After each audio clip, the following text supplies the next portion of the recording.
Welcome to the Bridge the Divide podcast with Erica Turner and Heidi Wheeler, hosts and founders of the group Bridge the Divide Cedarburg. We hope to provide a forum for discussion and action around racial reconciliation. We seek to identify instances of inequality, foster empathy, and educate others to recognize their part in problems and solutions in Ozaukee County and beyond.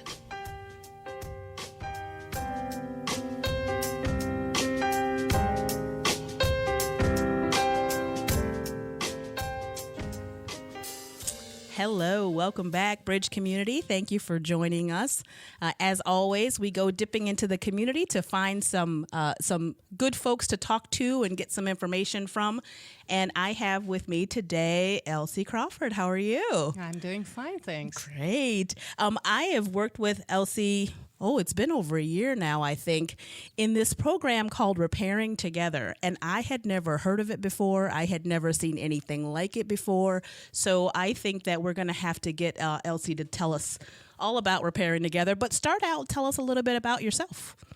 Okay, well, I was born and raised in the Netherlands, in Europe. And when my husband and I first met, that's where we spent our first 7 years of our marriage. He's from Milwaukee. And we decided to come here and have our kid grow up with grandma, grandpa, all the aunts and uncles. And so we came here. He still reminds me, it's your fault that we're living here. And he also explained to me that the U.S. is not what I thought it would be, what you get through the news and through books, media, and films. And I thought, how bad can it be? Until I got to Milwaukee, and I noticed I was treated differently, but not because of anything I did, just how I looked. I'm a bit white. So that had a bit of a Stepford effect on me that I thought, why are you doing that? And on the other hand, when I learned how to work a gas station pump, which is slightly different than in Europe, there was this very nice gentleman who helped me. And afterwards, I thought, it's so simple. Stupid blondes. And I just touched him, and he flinched. He was African-American. And I knew that something had happened that I wasn't aware of. So I added, those stupid foreigners. And at that moment, he just defrosted and said, you're not from here? And I said, no, I'm from Europe. And it became really quite chummy then. So that was my first week here. And I knew that my husband was right, that things are still pretty different here. I grew up with, mind you, all European countries are criminal in nature, that they all have blood on their hands with all the traveling that they did, and the spice trade and the slave trade. I mean, they're all dirty. And some of them dealt with it better than others. And we had a very mixed community. And I left 12 years ago. Back then, it was still pretty nice, not too much racism. That wasn't so much our issue. So I grew up with lots of kids from different backgrounds. We got in trouble together, and that was always fun. I think when you get in trouble together, that's what I tell my children now, then you have trust. Right. Because you don't rat out on each other, and, you can depend on each other. Right. So that's where I come from, basically. And so you found your way to Milwaukee, and we always hear about in the national news how segregated Milwaukee appears. And there are pockets of people that I found, because I'm not from Milwaukee either, but we've been here for about 10 years. There are pockets of people that kind of can congregate with each other, but certainly not mixing of people. People kind of, it's a big city, there's lots of people, but they don't kind of get together, it seems. And out in the suburbs, we are completely separated and segregated. So if you live in a segregated area, then it makes sense that your schools are going to be segregated also. So tell me about Repairing Together and how that started. Well, I was in between jobs about 3.5 years ago, and wondering what I could do next. And my husband said, what would you like to see changed in the world? And I was thinking, well, who am I? As if I could change anything. But I said, well, if I could change something, I would like to deal with kids to take away the fear of the other. I'm Jewish, and I have encountered anti-Semitic opinions and treatment. And first of all, people are really surprised when they learn I'm Jewish, because somebody told me once, "You're the whitest Jew I've ever seen." I said, "Well, then you should come where I come from and you'll see more of them." But I wanted to find out, can I do something to get children connected who don't see each other because of the lines of neighborhoods? Right. And, so one day I was asked to come to Milwaukee College Prep, 38th Street campus. I helped the Jewish community with kids who come here to do a year of service in the community before they go into the Israeli army. And I was still supervising them, and the head of school of Milwaukee College Prep wanted to have those kids come and speak to her children. So I went there, and suddenly I blurted out, "Are you ever interested to have a close connection with a predominantly white school and do social and environmental action programs together?" But the real reason being that they lose the fear of the other, get to know each other, Right. and that if they don't like each other, it will be based on character and chemistry, Right. but not what you look like or Right. come from. So she stood up and hugged me and said that she'd been hoping and dreaming of somebody like me to come along. And I said, "I'll find the educators, I'll pay for everything. I just need your kids and the time." And then I thought, oops, I need to find a white school. So I went to the Milwaukee Jewish Day School and said to the head of school exactly the same story, but vice versa. And she said, "Yeah, sure."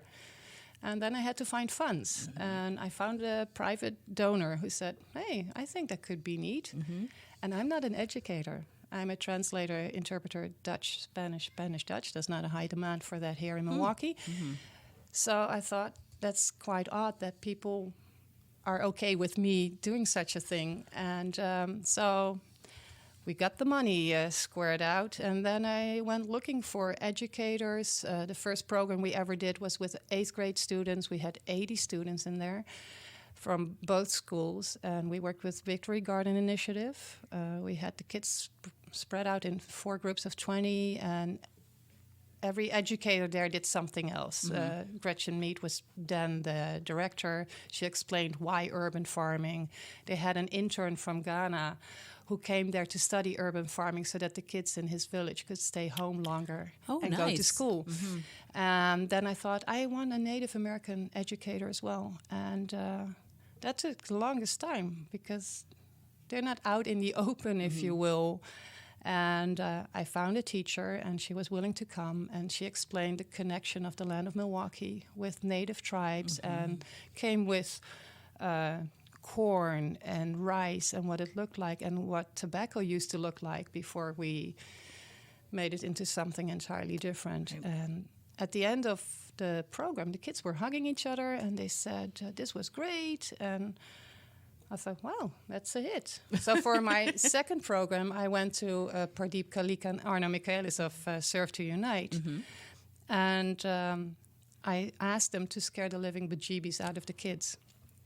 And when Arno started talking how he first was a white supremacist and that all he hated were Jews and black people, and there the kids were looking at each other like, that's all of us. That's right. So it created an instant bond. The teachers were crying, and I thought, I'm either out or in.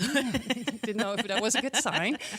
But then the Bruce Guadalupe School approached me and said, "We know you're in your trial phase," because I wanted to have a 3-year trial to see what worked, what doesn't work out the kinks. We have evaluations that are being built by somebody who's a researcher for Wraparound Milwaukee. Okay. And we gave the 8th grade students an empathy survey at the beginning of the year. So he said, "I want in. I don't care that you're still in your trial phase." I said, "How many kids do you have?" Not a few. So we ended up the year after with 134 students. But in that first year, MJDS had split their 7th grade with the 8th graders just for a numerical value. It's a smaller school. And we noticed that with the empathy survey, it had a bigger effect on the 7th graders than on the 8th graders. So I said, "Give me your young ones. Okay. I want them from K4 all the way through 8th grade so that they have 10 years to grow together, doing a few programs per year. And by the time they get to high school, nothing phases them about somebody of different cultures or backgrounds or looks, whatever." And they said, oh, K4, that's a bit much. And well, we'll try out with second grade between MJDS and Bruce Guadalupe only. MCP said, we'll first see if those kids are still able to talk after that year. And we'll watch it a bit from a distance. So we started there, and that was amazing. The second graders, they hit it off. They became best friends. Parents were inviting each other for dinner after 2 programs. And I thought, oh, this might actually work. Right. Halfway through year 2, the Indian Community School connected with me and said, yeah, we know you're still in your trial phase. And I thought, oh gosh, here we go again. Because this is a 20-hour job for me. So I thought, how many kids? And they wanted in with 8th grade, but also in 2nd grade. And last year I said to them, can we do a trial between just 2 schools for K4? MJDS and Indian Community School said, okay, we're game.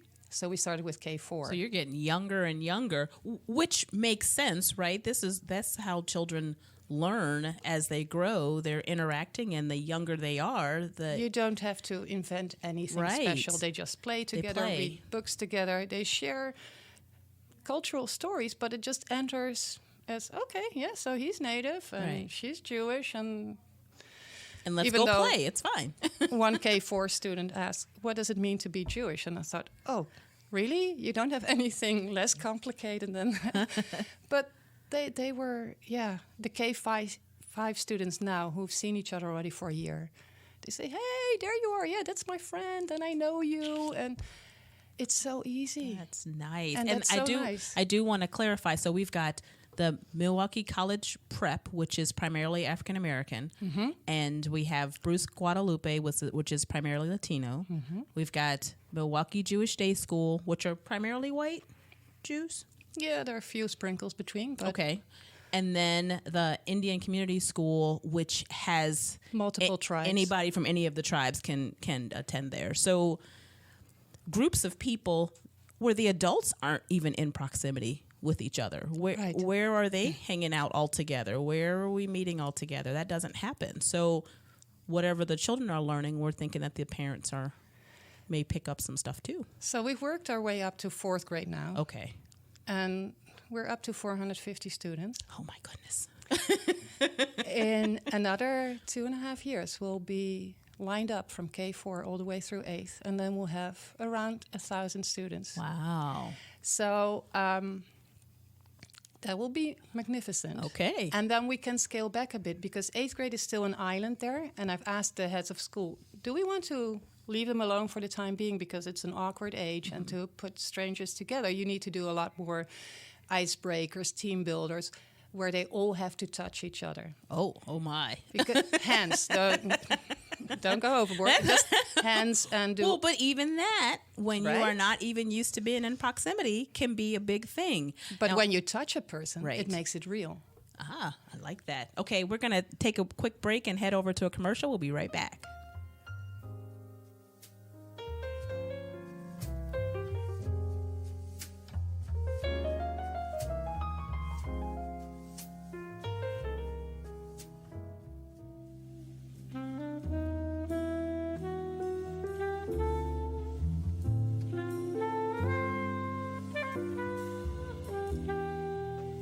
We are back with Elsie of Repairing Together, and one of the things that that our conversation brought to mind was that you are not from Milwaukee. You're from outside of Milwaukee. I am not from Cedarburg. I've had Heidi, our co-host, who isn't able to be here today. She's not from Cedarburg. A lot of people who are from outside of a community can come into the community and see that there are gaps and see that things are not what you expected, or and bring that up, but that doesn't always bode well with the community that you're talking about. So when you came in to see, I see some things that are missing and I want to help, what kind of reception did you get from other folks around the community? Did they see the same thing, or just think that, you know, you were looking too hard because you were coming from outside of the area? Well, I let the people educate me. Because I'm a foreigner, I stopped working on my accent to make it more American. I thought, I want people to know that I'm not from here. So I can ask very awkward questions. I can say, I don't know that. That was not how I was raised, what I was taught growing up. Please help me understand. What is your opinion? What is your view? So in the Netherlands, nobody speaks Dutch in the world. So we're obliged to learn more languages. So we speak on average 4 or 5 languages. Okay. And that's magnificent if you want to interact with people and let them tell you their story in their own language. So I ask people like, for instance, Reggie Jackson, who was kind enough to do a few programs for us. He educated me on the situation in Milwaukee, and from his point, we had this magnificent story together for 2 hours, and I learned so much. I learned from all my educators. I learned from the heads of school. I learned from the students, from their stories, and I just listen a lot. I'm talking now a lot, but I can really shut up and listen. So that guided me, and with the programs for the students give me in their evaluations what they liked, what they didn't like, what they like to see changed. The teachers give me feedback, what they like or would like to see changed. I'm listening to everybody, and since it's me with help of a few friends, I can tweak. And sometimes in the evaluations of the students, you get a line like, oh, it looks like somebody's listening to us. And I'm listening to you. Right. I wanted to make it your own, because we now notice that teachers are reaching out to each other and want to learn more about each other. Parents are more interested. And I thought, you know what? It starts as a little ink drop, but why not make this a whole national movement? Right. If a foreigner can do this from nothing in Milwaukee, then we can help other schools along the way as well. So we're going to write down our curriculum, our plans, and share how we got funding for all that. And we're planning to share that over the next 2 years with neighboring states who have expressed already an interest. What are you doing exactly? How did you do that? Because the whole of the U.S. is mixed, so everybody can just join in. There could be more cohorts. We can only handle so many students. Because you want it to be meaningful, so the kids need to be in smaller groups together and do things together. We work with local nonprofits like Urban Ecology Center, Arts at Large, First Stage. Those are just means to an end. And once we're all lined up from K4 through 8th, we can scale it back again and do more in-house. Because then they'll see each other at least 4 or 6 times a year, and it becomes more natural. You've given us a couple of examples of what you do. Like you talked about the Urban Ecology Center, and you guys have worked in a victory garden before. What other things are a part of your curriculum? I mean, are there very, very structured things that you do with the older children versus letting the little ones play more? How do you do that? The little ones get some playtime, and we work with Urban Ecology Center because a lot of kids don't go outside enough. So in the first session, we think it's good for them to run outside, get some ecological education by their educators, which is great. Then I usually bring in another educator who teaches something else. And we've started with all of the programs to also incorporate a Native American educator as the normal status, because we noticed that the older children don't have a clue about Native American culture, the land we're on, and the only thing they knew was the Thanksgiving story, which we all know is not the truth, because history is written by the victors and not those who were on the receiving end of nastiness. And that's another thing that we want to highlight. We want to bring all of our histories into the open, because it's not being taught in Wisconsin. And to give Black History Month in February, it's very nice, but there's way more to tell. And besides slavery, civil rights, you also need to focus on what has been accomplished since then. What are all the accomplishments, the scientists, the strong women? There's so many beautiful stories out there, which are never highlighted. Native Americans, the same thing. They have multiple tribes, so multiple stories.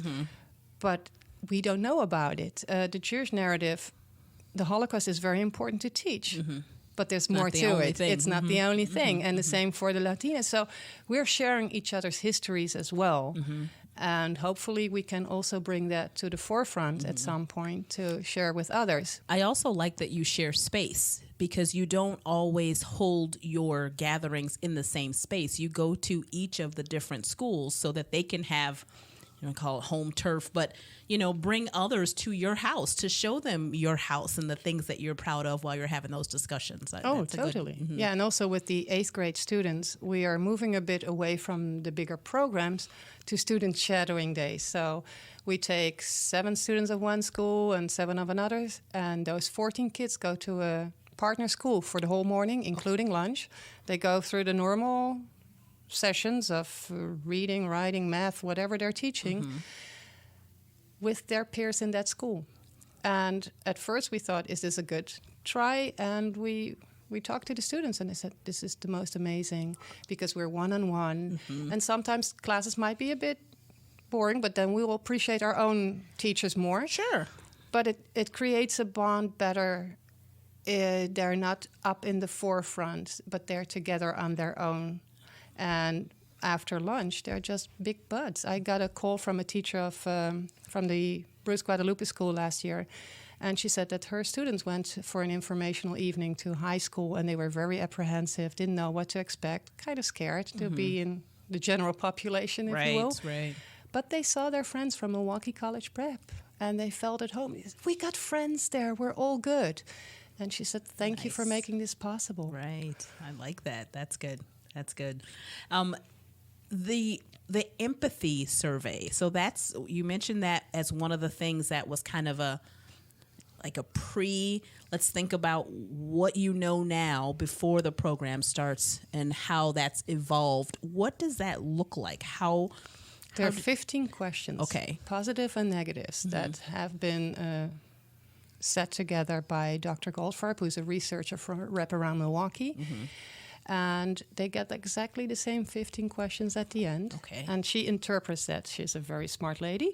And she makes these nice graphs so that we can show to the schools and to the boards, this is what the programs did. This is the effect it had on your students. And this is what the outcome is with the empathy survey.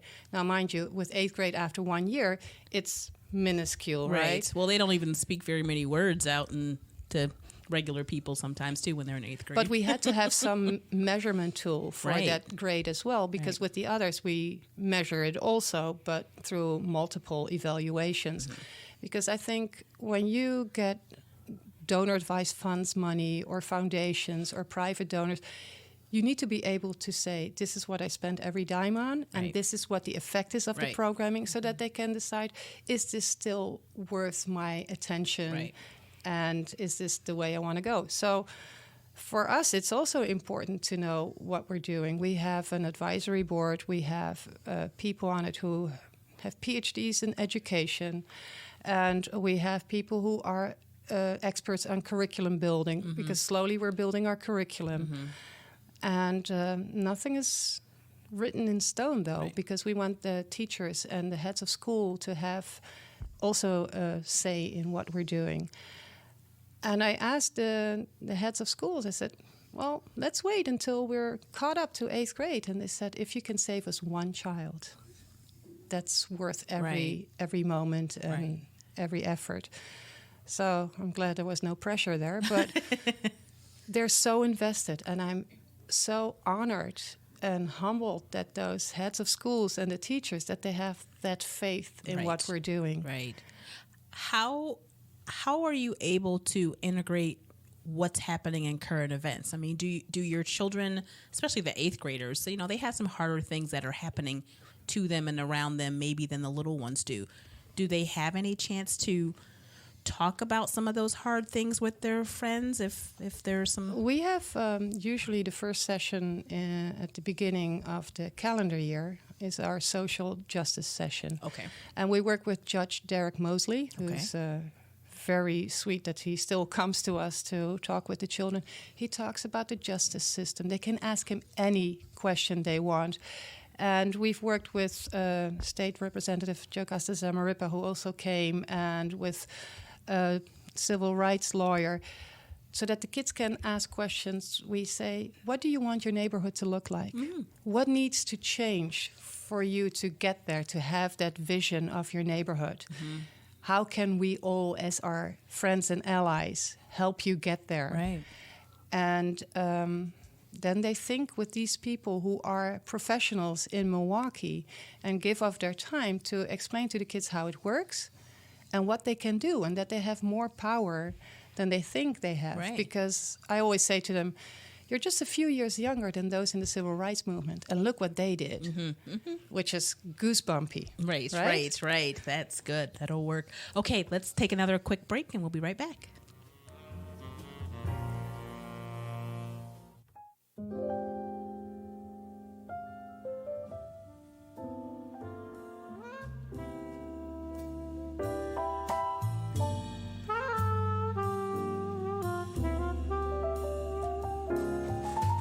We're back again. We've been learning from Elsie how just giving children time together, sometimes structured, sometimes unstructured, but giving space, giving time to get to know one another as people instead of what we see on the news or what bad stereotype you've heard about the other. And I really enjoy thinking about what this could look like in the future. It's only 3.5 years in. Tell me what you hope to see for Repairing Together itself. What you hope to see happen for. I've been thinking about that a lot the last few weeks, and when all the kids are lined up from K4 through 8th, we're sort of building a community. We're engaging the teachers, the heads of schools, hoping to affect the parents. I would love in a year or two, I hope I'm not scaring anybody of my advisory board, but to have summer camp opportunities for those in lower school, because they live on opposite sides of the city, and some kids, a lot of them actually, don't have the financial means. But I'm looking at Camp Kindred, who just started a few years ago, with combining kids from different socioeconomic backgrounds. And I'm in touch with them, and I say, well, when you've worked out all the kinks, come back to me, because then maybe we can find a foundation or donors who can help support us so that the kids could meet each other for a week in summer. Imagine that. Nothing structured, just play and being normal kids together like we used to play on the streets. Yeah, I like the fact that you're talking about camp, because I think that even friends that I have don't realize, if you've grown up in the suburbs or you've grown up with families that could afford to do all these extra things, that those of us who grew up in the inner city, there wasn't a camp. Well, when you went to camp, who went to camp? No, I didn't go to camp. Or, you're outside playing outside. Outside wasn't a safe place. You were mostly inside. Outside, you don't just roam around outside. And that is a part of the education that intentional, maybe unintentional, they don't get it, that when you're together with different backgrounds, that you learn these things about each other, and you don't always assume, well, of course you had swim lessons at camp, right? Didn't you go to the lake? I didn't go to a lake. Well, what about your family's cabin? We don't have a cabin, and people just don't think about those kind of things. So I like that having the connection with the kids, that they can know that you can be friends with someone who didn't do all the same things. You guys can have different memories together, and not assuming that everybody had the same resources, the same activities that you had when you were growing up. Yeah, exactly. So that's one of the things that I'm thinking about. And also, I would like to formalize a bit more how we share our histories. I would love for our 6th graders to think, what do you know about Native Americans, or what do you know about Latinos? And this can be all without names on it, right? So that it can be free-flowing. And then fill in those gaps, what they don't know, so that we can help understand more where we're coming from. And yeah, like I said, not only on a special day, or not on a special month, or not for a special program, just all the time. And I would love to explain to other teachers and schools how we can set up more cohorts, how we can work more together. I think sometimes you hear about people also within the African American community. I'm tired of educating the white. Yes, ma'am. And I can understand that. As a Jew, sometimes, oh gosh, there's the Holocaust again. No offense, but we are the keepers of our history. Right. And if we want the truth to be out there, we better buckle up again and explain to them what our truths are, how we want people to know about us. Right. And I think that that's the most important thing, to have an extra dose of patience and go at it again. Right. It does get really exhausting, but I would rather, like you said, buckle up and give you the truth instead of you coming across with an untruth. Because I think education is everything. Yeah. When people are not inclusive, I don't think it's because they're bad people. They just don't know. And we first have to give them all the chance to know and then make up their mind. Right. And that's what you see with the kids. It's not really that hard. It's not brain surgery. They figure it out mostly themselves. They hardly need me. They just need me to put them together with their teachers. And when we work together with other nonprofits in town, we ask the teachers, what are you teaching right at this moment? Is there any subject that needs to be incorporated? Because the subject doesn't really matter. Right, that's true. So if there's anything that helps you along, we'll put that front and center. But then they have all the icebreakers, team builders, art projects within that. We did a whole session on paper making and making a little toy that was Native American. Okay. And some of the 8th grade students taught that to the 2nd graders of all the schools, which was amazing. I would love to have book buddies across schools. I mean, imagine those little kids going to MCP and having their book buddy in 7th or 8th grade whom they revere and they look really up do, to. right. They become heroes. And there are other programs like that. We switch teachers too. We swap teachers. When that's Black History Month, we invite a teacher from MCP to teach civil rights at MJDS. Or if there's a topic on Holocaust, we send out one of our teachers to Bruce Guadalupe. Right. That's easy. Right. And for the teachers, it's nice to see the other schools and how they work, and they get more questions from the teachers there. So it's just, we're finding as many ways to cross each other's paths as possible without becoming obnoxious. Well, but your focus right now is K through 8. So what happens to the 8th graders who have had several years of this and then they're kind of split off and don't have what do you see happening with them once they hit high school? Well, the problem is that in high school you cannot dictate that they have to continue that. We have been talking together with Pardeep and Arno of Serve to Unite. We've talked at Sherwood High School, for instance, what they can do to offer students the choice to have lunch programs. I know that in Florida they had a program, Don't Eat By Yourself. It had a different name, but that now escapes me, that you would get a new kid and join them for lunch, and you can have lunch conversations.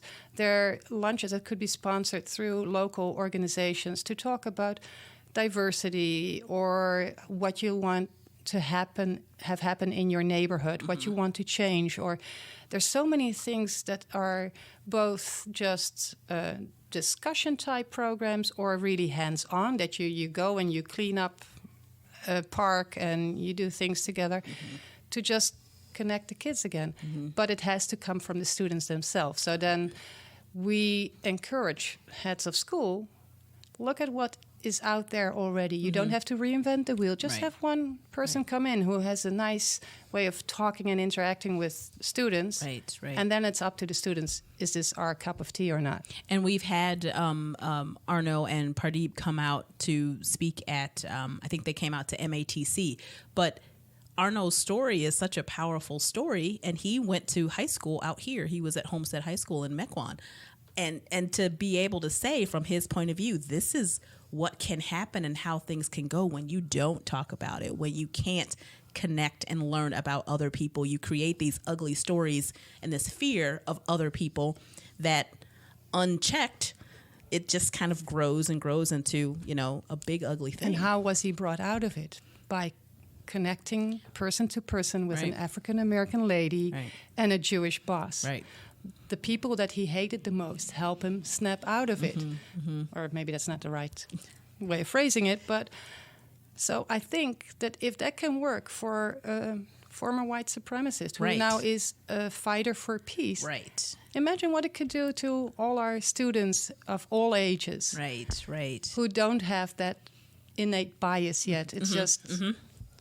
I like that. Tell me what tell our listeners in our communities here where our station is sending out this podcast, if they want to support Repairing Together financially, or if they want to get more information about it, where can they go to read up on it or find out how to donate? I have a website, repairingtogether.com, or they can call the Milwaukee Jewish Day School and we can talk. Okay. We'll make sure to add some things to the show notes, even if you have other thoughts or other folks that you'd like to link people to. We can add those things to the show notes. And tell me, I guess, to kind of wrap us up here, out in the suburbs, because this is where I am, this is my backyard, without an official formal program like Repairing Together, what kind of things can our parents do in our community for the kids that are here that, again, don't have proximity to people who look different than them, that people who believe differently than them? What can we do out here to help kind of get them on a path of interacting with other people as opposed to an isolationist kind of That is thought? More of a problem, and it needs to be more of a concerted effort by parents and teachers then, and it takes a bit more of an effort. But they could start with the young ones, with the library, with children's books who are with different protagonists and that look different. So I've already seen in the library in Cedarburg that they have a nice collection. Yes. And that's close to home. They can ask their schools to incorporate that more. Milwaukee Jewish Day School is in Whitefish Bay, which is also not renowned for its diverse population. But they invite students from Cardinal Stritch to come in. They connect with a high school from Riverside, for instance. They have students come in. They interact with refugees. You could have refugees come into the school, tell about their story, where they came from, what their culture looks like, which kids find extremely interesting. Right. You could have, especially before they've learned that it's a bad story or it's an ugly story. They haven't learned that yet. That's something that's taught and they pick up. So how great to have them listen and learn and enjoy that. You can have a school class come in from a different school. You have a great Hmong school here, too, in the region. You could have a discussion in the older grades about religion or culture. You could have somebody from the Salam school come in, talk about Islam and how does that connect to Christianity, Judaism, talk about Hindu. You just need to find, it's not, the will needs to be there. Right. It's not so hard. It just takes a few phone calls and a little bit of persistence, but it can be done. And if the will is there, any school could just do those little things, those little nuggets that will already start to change people's opinion. Right. That's fantastic. Thank you so much for coming. I really appreciate it. And we hope to hear from you soon as Repairing Together grows and just it gets more eyes on it and see about the great work you've done. Thank you so much for joining us. Thank you for having me. Thanks for listening. We welcome your feedback, suggestions, and any program ideas. Spoken word artist Propaganda states, we need to consider the waters we swim in. Maybe it's not toxic to me, but it's toxic to my neighbor. And if it's toxic to my neighbor, it's probably toxic to me too. Let's breathe better water. Contact us on our website at www.bridgethedivide.life. You can email us, info@bridgethedivide.life, or reach us on social media. Facebook is Bridge the Divide Community, and on Instagram, it's Bridge the Divide Podcast.